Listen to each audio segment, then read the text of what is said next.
All right, everybody, welcome back to the Kleen-Rite radio podcast. I'm Fix It with Phil, and as always, I am joined by my good buddy Mark Tyndale. Mark, how are we doing today? Phil, I'm doing great. It's our first session in 2026. Yeah. We're excited to get this rolling again. We had a nice little break. Had a couple months off of podcasting, did a little traveling around, seeing some operators. Not a hiatus, but we traveled. Yeah, definitely wasn't a break. It wasn't a break. We had the Southwest show. We had 2 trips to some rehab car washes. Yeah. We learned a lot. I thought we did learn a lot. I came back with a lot of new ideas, not necessarily like equipment ideas or anything like that, but just new ideas of how to look at car washing in general, right? Or how other people are looking at car washing in general now. Like, I don't know about you, but I got a different feel this year from our open house barbecue and the Southwest show than what we felt last year. It felt like people are kind of coming around a little bit. They're getting more excited. Yeah, it's almost like the industry's experiencing like this rejuvenation almost, right? People are excited about it again. There's more of a positive outlook on where we can go with this than before. You know, we had a lot of doom and gloom. Everybody was comparing themselves or worried about the express down the street. And operators are really, truly taking the time to think about their business and saying, I'm not an express, but I can definitely compete with an express. Yeah, and now, the ICA is getting more engaged. People are getting more engaged in the ICA. And I think if you were there, you heard Eric Wolf did a great presentation. Mm-hmm. And really, it sank in with me because he nailed the differences between the self-serve IBA group and the tunnel group, basically putting them into boxes and saying this is what you are, but this is what you can be. Right. And really more optimism towards self-serve IBA than tunnel. Yeah. Tunnel's going through a flat, almost stagnant period. Per se. The word he used, I can't remember exactly, but an adjustment period. Yeah. Where they have to regroup, figure out who the big players are going to be. There's going to be some, more consolidation. Yeah. And in the self-serve IBA space, there's just an uprising. Yeah. There's a lot of people buying rundown car washes. There's a lot of retired people exiting. It's maybe not going to their family members. It's going to a new investor who's willing to put that capital in needed to make it a complete turnaround. And our trips specifically were great examples of those. Beautiful examples of that. And it, as we talk about that express to self-serve IBA, right? I think there's a lot of operators out there that had one wash and did it the right way, or, made a bunch of improvements and saw what they could accomplish by doing that. And those sites that are not being passed down generationally, they're actually going out and they now understand that they can scale this themselves just like the Express did, right? We're seeing more and more operators going from 1 site, 2 sites to 5 sites to 7 to 10, right? And guys are really focused and understand what they can accomplish. And, I think as this grows and people get more involved with it, more information will come out and new ideas. Yeah, I don't know if you got this, but from all the people we talked to, it seemed like there's some great one-site operators and there's some not so great one-site operators. Yep. But even the one-site operators who are, it's just a lifestyle side business for them. They're still, I'm going to say it, a little micro-focused on some of the little things and not really looking at the big picture of what they can capture. I mean, they're still thinking in quarters and 25 and 50 cent increments. And I think that the guys who are coming into the space and really making a change are not even looking at that. They're looking at their site and they're looking at their business model and they're looking at, loyalty and they're looking at payment systems. They're looking at how to make it easy on the easier on the customer. Yeah. And they're just organically 2Xing and 3Xing the old car wash. There were some great examples of that. I don't want to get into, but we can talk about, down the road. We're going to do a session just on payment systems alone. Yeah. It has been a huge learning lesson. This, 2025 was a huge learning lesson for us.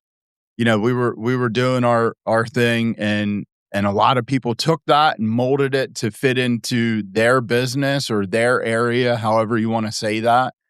And it's been really interesting to see how people have attacked that, right? We went to Florida, and that video's up on YouTube. Guys, check that out. That was a great reno project. That's a first-time car wash couple. First time. Right? It's their first car wash. They went head first. Not their last, though. No. Not their last. Definitely not. And I love that. They've enjoyed the process, and they made their site customer focused, and their customer experience is beyond, and they've seen great success, right? Yeah. So that just speaks volumes to, they have a positive attitude towards their site. They have a positive attitude towards their customers and that business.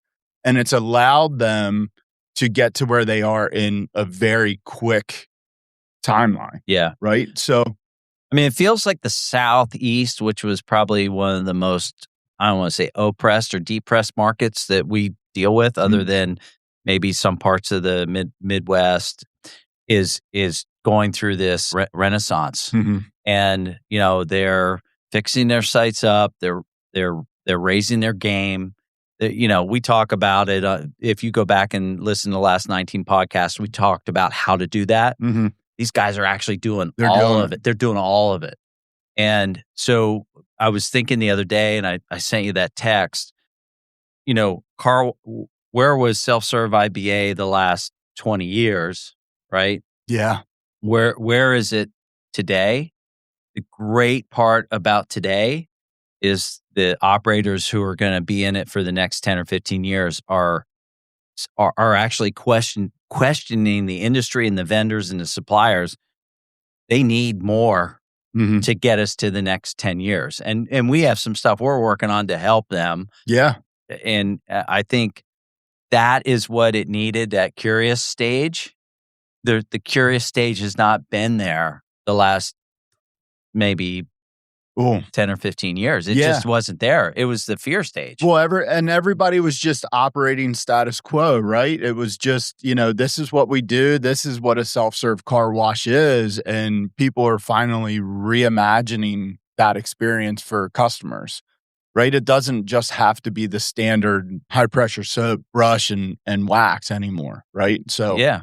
And we're not, and I want to make this clear. We're not saying everybody has to do it the way we would do it. But if you're sitting there thinking, how can I do it better? And you're trying things and you're changing things, that's really all this podcast was about. If you're being curious, you're investing in yourself and your site, right? Yeah. You're going to reap those rewards. 100%. And everybody that's done it has experienced that. Yeah, and it is absolute proof in the pudding. Everybody that we've talked to, whether they, went through us or they went through somebody else, they've made improvements at their sites. They're seeing that success, and, we're still just going to drive that train all the way.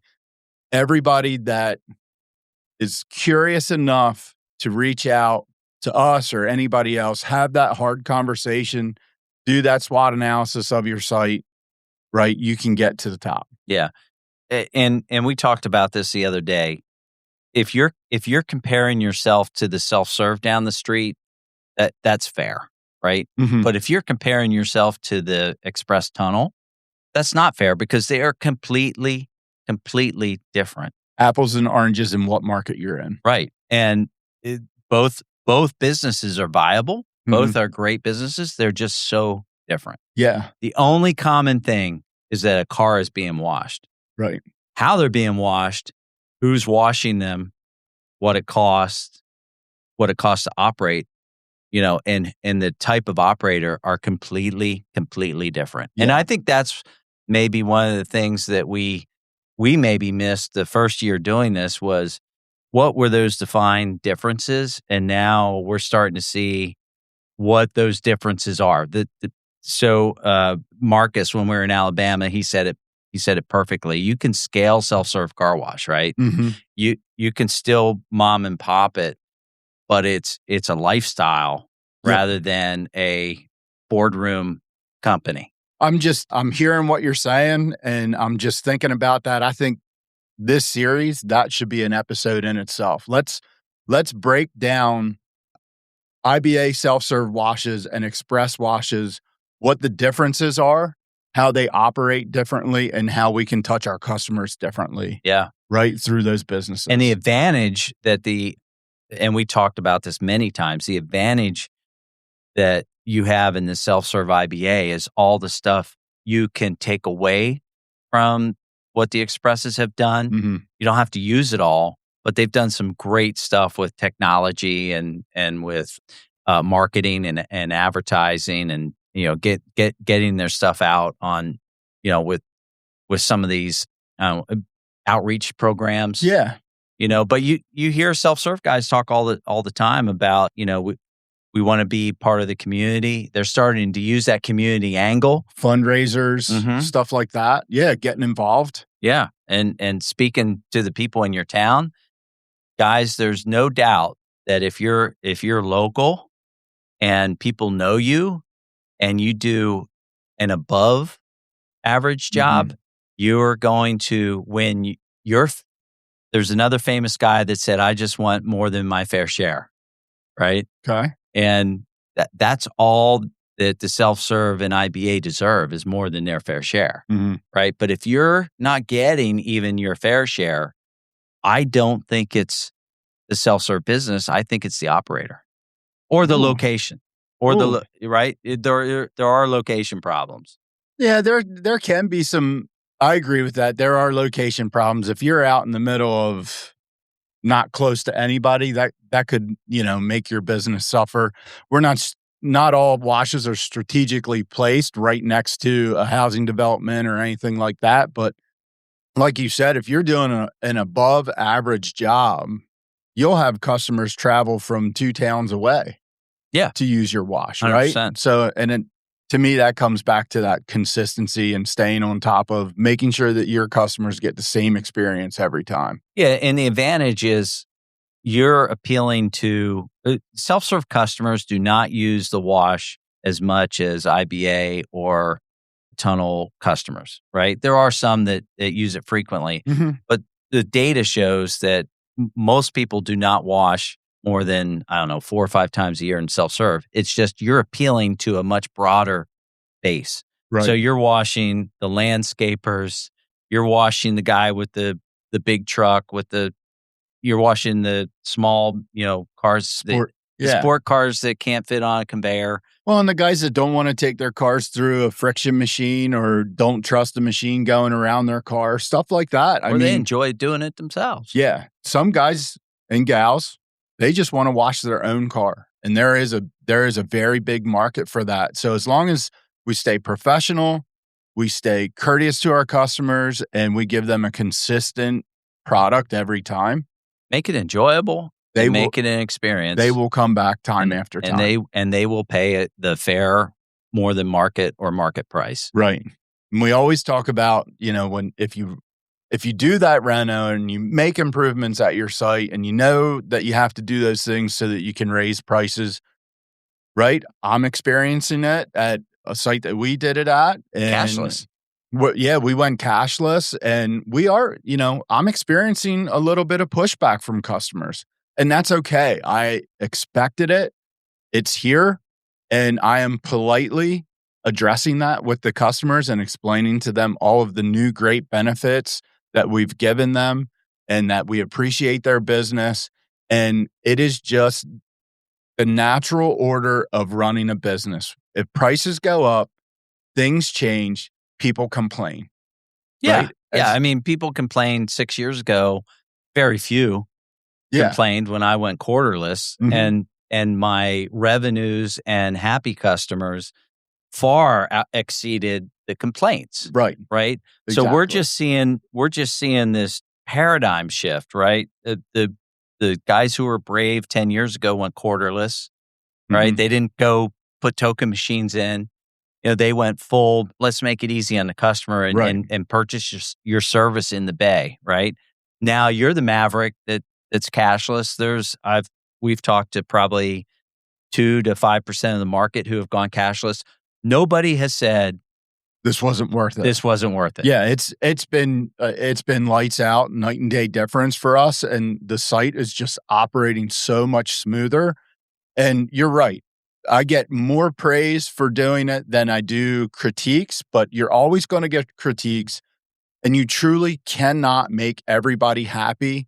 But as long as you are trying, right? As long as when that customer reaches out to give you a little bit of flack about the changes that you've made, if you take the time to talk to them, you are going to end up keeping that customer. Yeah, and let's face it, right? So let's really put it in perspective and call some operators out on this. If you don't change a thing and you have one incandescent light bulb in your bay, Mhm. your decals are half torn off of you don't even Worn have a away. decal. It's a stainless meter box at this point, Yeah.